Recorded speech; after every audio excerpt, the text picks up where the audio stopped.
आपको हर विषय, मतलब विशेष रूप से अपना जो विषय अंग्रेजी है वो मैं आपको यूट्यूब पे डाल देता हूँ। यूट्यूब का नाम है शिक्षा बहुत सरल है। बस उस पे जैसे ही सर्च करोगे आ जाएगा और आपकी वीडियो डलेंगे बहुत सारे। हाँ चलिए देखिए अब किसी वर्ड को मुझे पढ़ना है, पढ़ना कैसे है उसको सीखते हैं। तो बिल्कुल भी इसमें डरने की चीज नहीं। अगर मुझे अक्षर की पहचान मालूम है, मुझे ये मालूम है कि किसी भी अक्षर का लेटर कौन सा बनता है, फिर हमें कभी भी कोई दिक्कत नहीं होने वाली। ठीक है ना, क्लियर है ना। मुझे मालूम है जी से क्या बनता है, जी से का बनता है, जा भी बनता है, जे से भी जा बनता है, ऐसे है ना। ये हम सब आते हैं, ठीक है अपन ने। अब देखें, अब जैसे मुझे इसको पढ़ना है, एकदम से नहीं पढ़ पा रहे, कोई दिक्कत नहीं है। हम एक बार में कितना पढ़ पा रहे हैं, जियो, फिर ड्रॉ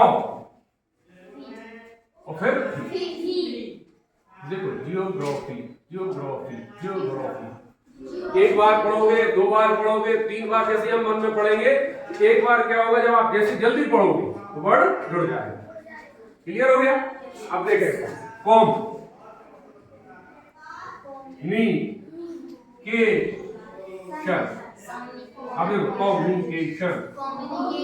अब इसमें क्या दिक्कत आ रही बताओ, सरल हो गया कि नहीं? अब तो नहीं दिक्कत आएगी। ये हमें किसी को बताना छोड़ ही रहे, हमें तो मन में पढ़ना है बेटा। क्या पढ़ना है, मन में। तो हम मन में पढ़ेंगे, एक बार, दो बार, तीन बार, जैसे आप दो तीन बार उसको रिवाइज करोगे तो एक बार अपने आप आपकी लय बन जाएगी। कम्युनिकेशन, ज्योग्राफी, है ना। क्लियर है। हम जैसे इसको पढ़ते हैं, ये क्यों पढ़ लेते जल्दी, ये क्या लिखा है, एक बार में पढ़ लिया, क्योंकि ये हमारे जो साइबल है उसमें हमारा फोनेटिक लैंग्वेज में या वर्ड उच्चारण में, या यूं कहे कि हम जो पढ़ते हैं साउंड को एक बार में आ जाता है। तो जब एक बार में कोई साउंड आ गया तो हमने एक बार पढ़ लिया। और अगर मान लीजिए एक से ज्यादा मिला हुआ है तो उसको दो बार पढ़े मन में। बस समझ गए। जैसे मान लीजिए अपन ने लिखा काइंड, ये पढ़ लिया और इसमें जी और जोड़ दिया हमने, तो क्या हो गया, तो पहली बार में क्या पढ़ा, काइंड, फिर दोनों को मिलाए तो हो गया जी। काइंडनेस माने दयालुता, या आपने जो हमें सहयोग दिया उसके लिए हम धन्यवाद देते हैं। अभी अपने एप्लीकेशन में सीखेंगे, लिखते भी अपन, है ना।